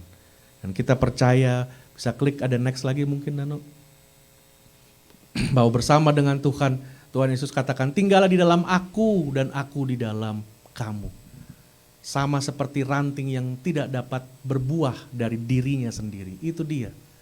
Kita mau sama-sama mencari hadirat Allah, tinggal di dalam Tuhan saudara. Supaya kita tahu kita menangkap hal yang paling esensi, yaitu Yesus Kristus, Tuhan kita yang hidup. Mari kita tundukkan kepala bersama-sama di hadapan Tuhan saudara. Kita siapkan hati kita bersama-sama di hadapan Tuhan. Kita sudah mendengar firman Allah bersama-sama. Pada saat ini saudara, saya mau mengajak saudara, cukup kita dengar firman Tuhan semua. Mari kita spend sedikit waktu di hadapan Tuhan. Sebelum kita mengambil bagian perjamuan kudus, kita mau nyanyikan bersama-sama lagu pujian ini saudara. Seperti rusa rindu sungaimu. Haleluya, haleluya.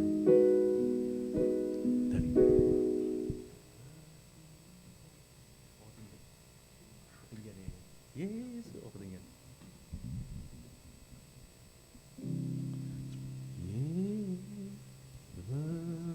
Ketinggian juga, lebih tinggi ya.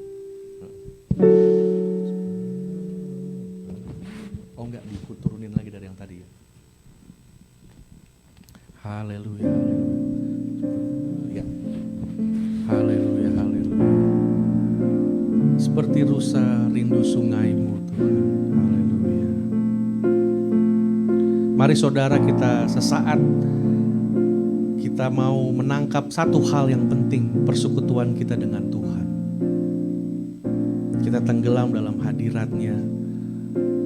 Saya tahu mungkin kita semua sedang ada di dalam waktu-waktu yang sukar. Ada banyak hal yang harus kita urus, banyak hal yang harus kita selesaikan. Kita harus punya tanggung jawab buat bekerja, atur anak-anak, atur usaha, bisnis, dan banyak lagi yang lain. Tapi mari saat ini saudara, mari spend waktu beberapa menit saja ke depan. Dengan kita tenggelam dalam penyembahan kita kepada Tuhan. Seperti rusa rindu sungaimu, jiwaku rindu Engkau.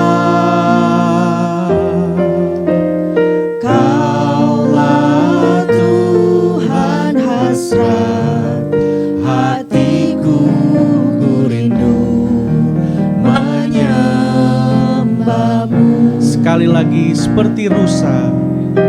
Seperti rusa rindu sungaimu, jiwaku rindu Engkau.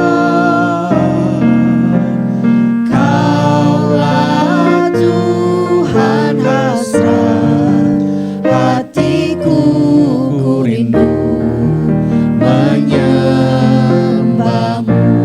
Engkau kekuatanku, Engkau kekuatan dan perisaiku, kepadamu rohku berserah.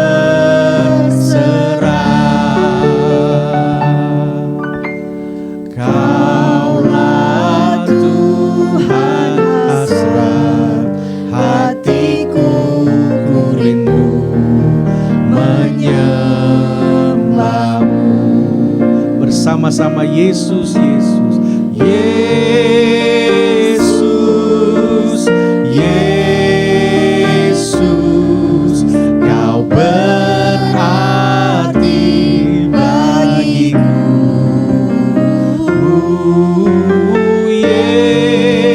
Yesus, Yesus, Kau segalanya bagiku. Katakan Yesus, Yesus, Yesus, Yesus, Kau berarti bagiku.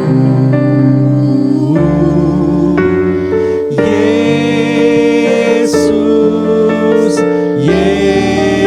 Yesus, Kau segalanya bagiku. Sekali lagi, seperti rusa. Seperti rusa rindu sungaimu, jiwaku rindu Engkau. Kaulah Tuhan hasrat hatiku, ku rindu menyembahmu. Engkau kekuatan, Engkau kekuatan dan perisaiku, kepadamu rohku berserah.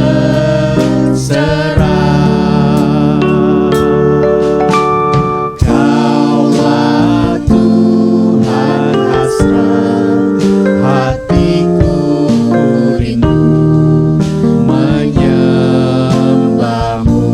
Katakan Yesus, Yesus, Yesus, Kau berarti bagiku. Yesus, Yesus, Kau segalanya bagiku. Katakan Yesus, Yesus, Yesus,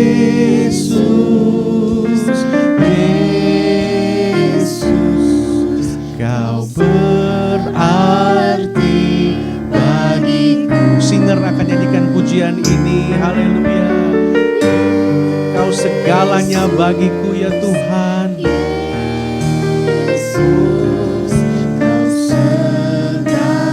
Sekali lagi, Yesus, Yesus, haleluya. Engkau yang paling berarti ya Tuhan, lebih daripada segalanya, lebih daripada kebutuhan kami, lebih daripada kehidupan kami Tuhan. Yesus, Yesus, Kau segalanya bagiku. Yesus, Yesus, Yesus, Yesus, Kau berarti bagiku.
menangkap sesuatu yang paling berharga. Dan biar hari ini kami disadarkan Tuhan, di tengah-tengah kesibukan kami, di tengah-tengah apa yang menjadi pengejaran kami di dalam hidup, di tengah-tengah daya upaya kami dalam hidup kami supaya hidup kami lebih baik. Ada banyak kali kami terganggu oleh semua itu dan kami mulai kurang jelas melihat Kristus dalam hidup kami. Kristus mulai kelihatan samar-samar. Masalah kami mulai jauh lebih besar ya Tuhan. Pergumulan kami mulai jauh lebih besar menutupi kebaikan-Mu ya Tuhan. Tapi hari ini kami belajar dari Marta yang duduk diam di bawah kaki-Mu ya Tuhan. Tuhan, Engkau tahu sebelum kami meminta semua kebutuhan dan keperluan kami, Engkau tahu. Dan Engkau pasti akan menolong kami. Tapi satu hal yang menyukakan hati-Mu ya Tuhan, bukan pada saat kami bernyanyi, bukan pada saat kami melakukan pekerjaan pelayanan kami buat Engkau, tetapi satu hal yang menyukakan Engkau pada saat kami duduk diam. Karena kami tahu Tuhan, Engkau suka untuk didengar. Engkau merasa dihargai, Engkau merasa tersanjung apabila kami mendengar dan kami menaruh perhatian sepenuhnya kepada Engkau.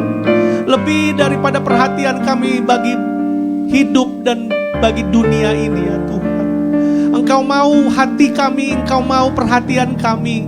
Engkau bukannya mau apa yang kami kerjakan semua itu sia-sia kalau tidak ada penyertaan Tuhan di dalamnya, kalau tidak ada urapan Tuhan di dalamnya. Semua Tuhan, tayangan-tayangan, live stream dan segala macam akan sia-sia kalau tidak ada hadirat Tuhan, kalau tidak ada Tuhan kesungguhan dan tidak ada hati yang tulus di hadapan Tuhan. Tapi pada hari ini kami mau mengakui dosa dan kesalahan kami, pelanggaran kami ya Tuhan. Kami berdoa di dalam nama Yesus, kami terima pengampunan lewat darah dan bilur Kristus. Dan pada saat ini kami mau mengambil bagian makan bersama Engkau di dalam satu persekutuan yang indah dengan darah dan tubuh Kristus. Tuhan, kami melihat yang terutama di dalam hidup ini adalah menyenangkan-Mu ya Tuhan, adalah mencari hadirat-Mu tiap-tiap hari.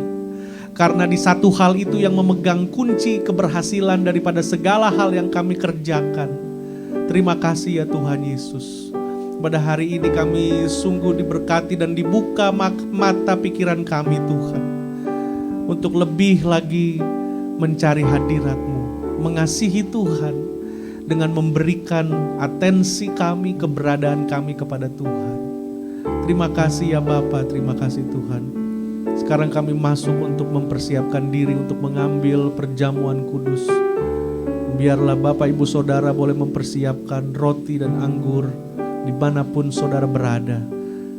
Dan kita akan dipimpin oleh pelayan Tuhan di dalam penyembahan untuk masuk menerima tubuh dan darah Kristus. Haleluya. Sujud di altarnya, ku bawa hidupku, ku Haleluya. Saya mengundang pelayan Tuhan, pelayan perjamuan akan maju dan mempersiapkan perjamuan kudus. dan bebaskanku, ya ubah hidupku, barui hatiku, sesuatu terjadi saat datang di altar.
Haleluya, haleluya, haleluya. Terima kasih Tuhan.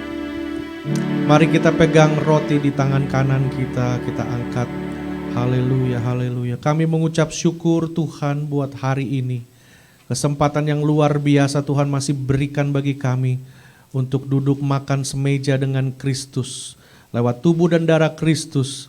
Terima kasih Tuhan atas tubuh-Mu yang sudah dikorbankan bagi kami. Sehingga kami boleh, yang harusnya dihukum, kami diberikan hidup yang baru, bahkan kami diangkat menjadi ahli waris kerajaan surga. Adalah sebuah hal yang luar biasa bagi kami ya Tuhan. Dan kami mengucap syukur atas segala rahmat dan anugerah Bapa di surga. Sebab apa yang telah aku teruskan kepadamu telah aku terima dari Tuhan, yaitu bahwa Tuhan Yesus pada malam waktu ia diserahkan mengambil roti, dan sesudah itu ia mengucap syukur atasnya. Ia memecah-mecahkannya dan berkata, inilah tubuhku yang diserahkan bagi kamu. Perbuatlah ini menjadi peringatan akan aku. Terima kasih Tuhan atas tubuh-Mu ya Yesus. Di dalam nama Yesus kami berdoa. Haleluya.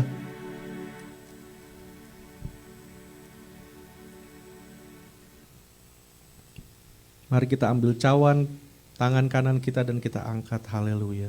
Terima kasih Kristus atas darah dan bilur-bilur-Mu yang sudah tercurah di Golgota 2000 tahun yang lalu, yang sudah dicurahkan bagi umat manusia yang percaya dan menerima Kristus.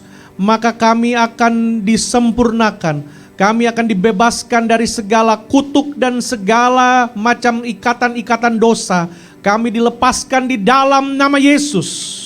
Dan karena itu kami percaya darah Kristus akan menyucikan hati, pikiran, dan segenap keberadaan kami ya Bapa. Sebab demikian juga ia mengambil cawan sesudah makan lalu berkata, cawan ini adalah perjanjian baru yang dimeteraikan oleh darahku. Perbuatlah ini setiap kali kamu meminumnya menjadi peringatan akan aku. Sebab setiap kali kamu memakan roti dan minum cawan ini, kamu memberitakan kematian Tuhan sampai ia datang. Terima kasih Tuhan Yesus atas darah-Mu dan bilur-bilur-Mu. Biarlah kuasa darah Yesus akan mengubah hidup kami menjadi serupa seperti Kristus. Di dalam nama Yesus, haleluya.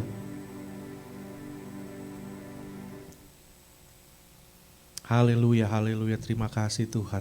Saya mengundang Pak Leo Tehumuri akan berdoa, mengucap syukur, mewakili jemaat Tuhan FIC di tempat ini. Haleluya.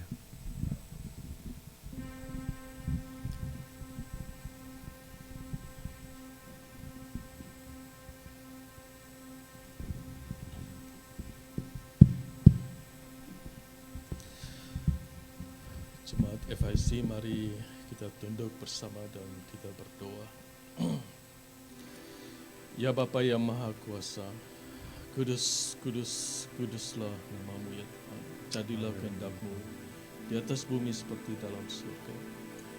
Pada hari ini ya Tuhan, kami mengucap syukur ya Tuhan. Kami baru menyelesaikan perjamuan kudus ini ya Tuhan. Biarlah tubuh-Mu yang kudus ini ya Tuhan Yesus menguatkan kami lagi. Dan biar darah-Mu menyucikan kami lagi ya Tuhan Yesus. Terima kasih ya Tuhan Yesus, kami bersyukur mempunyai Tuhan yang Allah yang seperti Engkau ya Tuhan. Terima kasih ya Tuhan, cerita Maria dan Marta ya Tuhan, cerita yang begitu simpel. Tapi pada hari ini ya Tuhan Yesus, kami datang di hadapan-Mu meminta ampun ya Tuhan Yesus atas semua kesalahan-kesalahan kami yang sudah kami lakukan secara tidak sadar ya Tuhan Yesus. Dan cerita ini membuka suatu paradigma baru buat kami ya Tuhan Yesus. Dan kami minta ampun ya Tuhan. Atas nama FIC ya Tuhan Yesus, saya mewakili semua umat-umat untuk meminta ampun di hadapan Tuhan Yesus. Biarlah Roh-Mu yang baik ya Tuhan tetap dengan sabar ya Tuhan Yesus menuntun kami yang bodoh ini semua ya Tuhan Yesus. Kami tahu Engkau mengasihi kami Tuhan Yesus. Maka sebab itu Engkau membuka rahasia dari cerita ini ya Tuhan Yesus. ada pada saat ini ya Tuhan Yesus. Kami mau lebih lagi bertekun ya Tuhan Yesus. Kami mau fokus kepada Engkau saja Tuhan Yesus. Terima kasih ya Tuhan Yesus. Berkati umat-Mu ya Tuhan Yesus. Berkati kami di sini Tuhan. Dengan hikmat dan wahyu untuk mengenal Allah kami yang Maha Kuasa secara benar ya Tuhan Yesus. Biarlah semua visi dan misi kami Tuhan Yesus hanya berdasarkan kedaulatan dan kebenaran firman-Mu. Terima kasih Tuhan Yesus. Terima kasih. Dalam nama Tuhan Yesus yang kami kasih, hamba-Mu sudah berdoa dan mengucap syukur. Amin. Haleluya. Amin.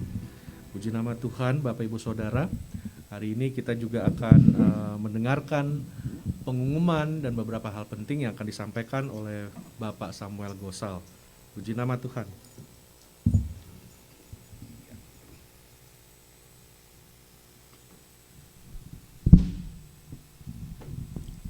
Selamat sore saudara-saudara semua, kita kembali diberkati dengan firman Tuhan yang luar biasa tentang Marta dan Maria. Cerita ini sering kita dengar dan tidak berkali-kali saya banyak ditanya oleh ibu-ibu seperti, kok Tuhan Yesus bilang begitu sama Marta ya? Saya cuma bisa berkata begini, kalau yang datang itu ibu saya yang lagi cari mantu, you better be Martha, not Maria. Karena itu yang seorang ibu atau seorang calon mertua looking for. Someone that's working hard, yang kerja keras, yang rajin. Itu kalau itu mama saya.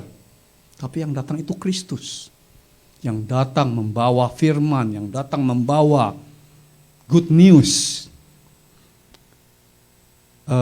Beberapa waktu yang lalu, gereja FIC sempat diberkati dengan kesempatan untuk bisa datang ke Holy Land. Dan salah satu yang saya selalu lihat di dalam perjalanan di Holy Land itu, kita mempunyai seorang guide tour yang namanya Jamal, yang saya yakin banyak yang ikut, lupa namanya siapa.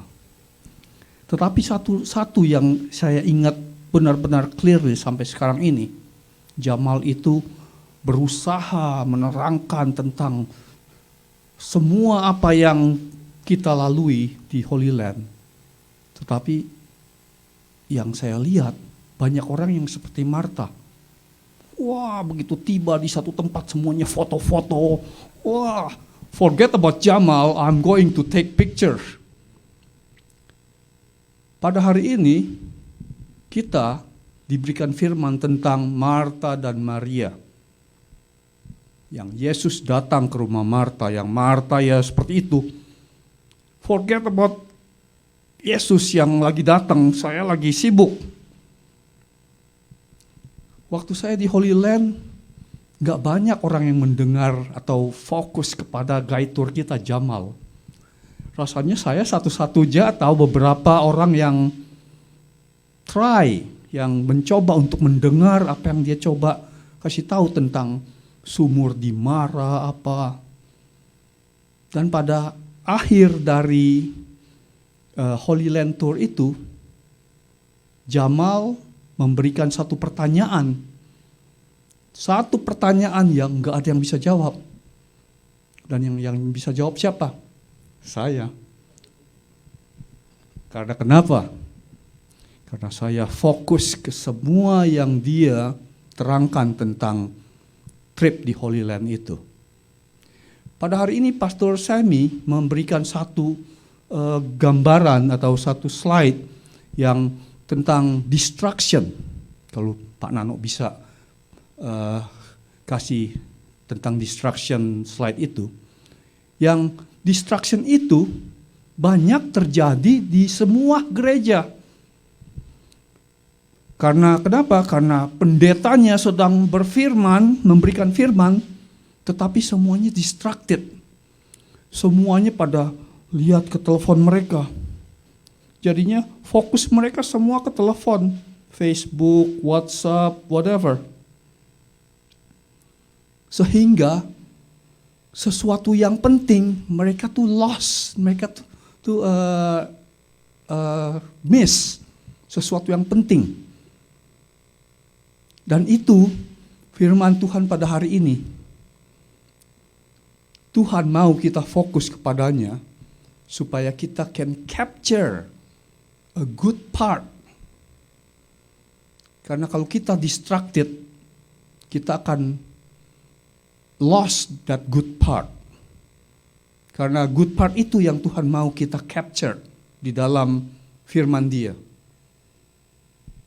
Kalau kita distracted seperti Marta, kita akan selalu miss apa yang Tuhan mau. Ya, itu dia. The problem is when the distraction of the many take away the ability to capture the one, the good part. Kita nggak bisa have the ability to capture the good part. Ini yang important ini. To capture a good part. Yesus adalah, atau Jesus is a good part. Kalau mertua kamu yang datang itu lain lagi. Kamu bisa seperti Marta. Tapi kalau Yesus yang datang, you better focus. Don't get distracted. Dan diberkatilah saudara-saudara yang mendengarkan firman Tuhan pada hari ini dan tekun melaksanakannya. Dan saya akan kembali ke announcement untuk saudara-saudara yang terpanggil untuk memberikan perpuluhan di dalam untuk gereja ini. Saudara-saudara bisa masuk di dalam faithfulfic@gmail.com dan bisa menggunakan Zelle atau Venmo. Sekali lagi, screen kita, saudara-saudara bisa lihat. Untuk saudara-saudara yang ingin memberikan perpuluhan bisa masuk di dalam faithfulfic@gmail.com, bisa menggunakan Zelle atau Venmo. Untuk saudara-saudara yang terpanggil untuk memberikan cash atau cek bisa call saya, telepon saya berada di dalam screen saudara-saudara semua. Dan setiap 2 minggu sekali kita mengadakan care group dan kita mengucap syukur dan berterima kasih kepada Tuhan karena pada hari Sabtu kemarin kita mengadakan care group dan kita semua diberkati dengan firman Tuhan yang luar biasa tentang kasih. Jadi dari sekarang ini 2 minggu yang akan datang kita akan mengadakan care group kembali pada hari Sabtu jam 5 sore. Dan saya akan mengumumkannya kembali pada 2 minggu yang akan datang untuk memberikan memo kepada saudara-saudara semua. Dan di belakang saya ada foto-foto atau record di mana kita mengadakan Zoom care group yang kita semua bisa mendengarkan firman Tuhan. Dan setiap hari Rabu dan Jumat kita juga mengadakan virtual praying yang saya rasa virtual praying ini sangat penting karena banyak di antara kita yang memerlukan doa-doa untuk pemulihan kesehatan, untuk pekerjaan, untuk masalah-masalah di dalam keluarga. Mari kita bawa bersama-sama di dalam doa setiap hari Rabu dan Jumat jam 8 malam. Dan sekali lagi, terima kasih atas semua perpuluhan saudara-saudara yang telah Anda berikan kepada gereja ini. Dan gereja ini juga menyalurkan perpuluhan saudara-saudara, first fruit untuk menolong orang-orang yang membutuhkan pertolongan dari kita semua. Dan saya kembalikan kepada Pastor Semi. Happy Sunday saudara-saudara semua. Baik, puji Tuhan, terima kasih Pak Samuel Gosal. Luar biasa Bapak Ibu Saudara, biarlah firman Tuhan hari ini, apa yang sudah kita dengar dapat menjadi berkat mengubah kehidupan kita. Tadi Pak Samuel Gosal bring up something juga yang kalau yang datang calon mertua ya memang mesti jadi Marta ya saudara. Tapi kalau yang datang Tuhan Yesus, wah different story. Juga bagaimana tadi kenangan kita, bagaimana kita Tuhan Yesus berikan kesempatan untuk pergi ke tanah Israel dan kita lihat di tengah semua penjelasan tour guide, Ada banyak orang juga yang distracted, jadi ya it's a good illustration dan reminder for all of us, buat kita semua untuk tetap kita boleh fokus memperhatikan Tuhan lebih daripada segala sesuatu. Puji nama Tuhan saudara, atas nama gereja, para pelayan Tuhan dan keluarga-keluarga kami mengucapkan banyak terima kasih atas pemberian persembahan perpuluhan, ucapan syukur, first fruit dari Bapak Ibu Saudara.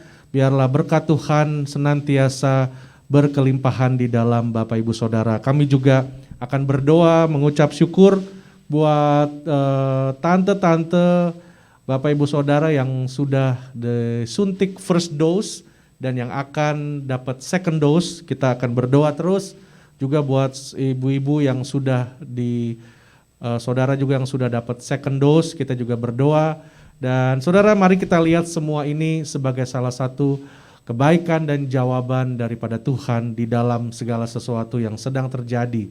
Karena kita percaya bahwa Tuhan yang terus memegang kendali di dalam seluruh kehidupan kita. Puji nama Tuhan, atas nama gereja juga kami mengucap syukur kalau pada hari ini kami sudah boleh dilayani oleh Pak Andi, dan kita mengucap syukur, terima kasih Pak Andi atas pelayanannya. Kita juga titip salam untuk Ibu Teresia, biarlah Tuhan Yesus semakin memberkati mereka sebagai keluarga hamba Tuhan yang akan banyak menjadi berkat bagi gereja-gereja Tuhan. Puji nama Tuhan. Baik, mari kita bangkit berdiri. Saudaraku, kita akan mengakhiri ibadah ini dengan mengucap syukur kepada Tuhan. Nanti akhirnya kita nyanyi Kami Memuji Kebesaran-Mu. F kali ya, bagaimana? Mari kita angkat tangan kita berdoa saudara. Kami mengucap syukur pada hari ini ya Tuhan, atas anugerah-Mu, atas hadirat-Mu yang luar biasa, atas pengungkapan rahasia firman Tuhan yang tercurah melalui Roh-Mu yang kudus bagi setiap kami. Terima kasih Tuhan, itulah di mana kami mampu mengcapture satu hal dalam setiap ibadah-ibadah. Kami mampu bersekutu dan berintim dengan Tuhan. Biarlah Tuhan firman Tuhan dan persekutuan kami hari ini akan mengubah kehidupan kami. Kami berdoa buat kami yang sudah melayani Tuhan. Tuhan, Kau lihat hati dan motivasi kami. Kami mengasihi Tuhan karena Tuhan terlebih dahulu mengasihi kami. Dan biarlah Tuhan pada hari ini Engkau melihat semua saudara-saudara kami, rekan-rekan kami yang juga melihat dan ikut di dalam ibadah tayangan online, dimanapun mereka berada, berkat Tuhan juga melimpah atas hidup mereka. Kami berdoa biarlah pertolongan Tuhan juga akan semakin nyata di dalam pergumulan dan kehidupan mereka ya Tuhan. Terima kasih Bapa dalam surga, kami mengucap syukur dan kami angkat tangan kami menerima kasih daripada Bapa. Diberkatilah Engkau kekasih-kekasih Kristus, Tuhan menyinari Engkau dengan wajah-Nya, kasih setia dan anugerah-Nya tercurah di dalam hidupmu. Apabila Engkau mendengar firman Allah, menyimpannya dan melakukannya dengan setia, maka apapun yang tanganmu kerjakan dibuat Tuhan menjadi berhasil. Berkatilah Engkau di dalam keluarga, rumah tangga, orang tua, anak-anak, cucu-cucu, cicit, mertua, menantu, besan, diberkati Tuhan. Diberkatilah Engkau di ladang, diberkatilah isi bakulmu, diberkatilah pekerjaan, usaha, bisnis, sekolahmu akan diberkati Tuhan. Dan biarlah berkat Abraham, Ishak dan Yakub akan membuat engkau naik dan bukan turun, menjadi kepala dan bukan ekor. Dan biarlah pimpinan, penyertaan, dan kuasa dari tempat yang maha tinggi Roh Kudus akan memperlengkapi dan menyertai kita semua. Dari hari ini sampai Kristus Yesus datang kedua kali. Maranatha sampai selama-lamanya. Haleluya. Amin. Kami memuji kebesaran-Mu Tuhan. Kami memuji kebesaran-Mu. Haleluya, haleluya. Ajaib Tuhan, ajaib Tuhan. Kami memuji kebesaran-Mu. Kami memuji kebesaran-Mu.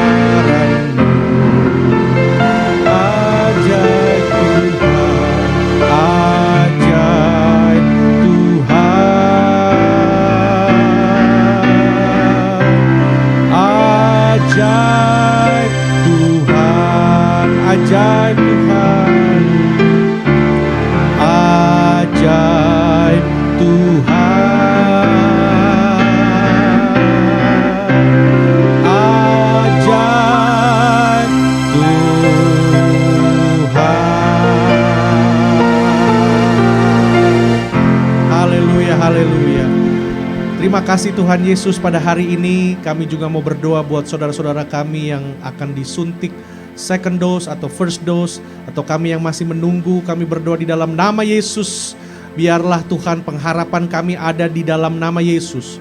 Pengharapan kami bukan terletak di vaksinasi, di dokter, di apapun juga, tapi pengharapan kami ada pada Yesus Kristus.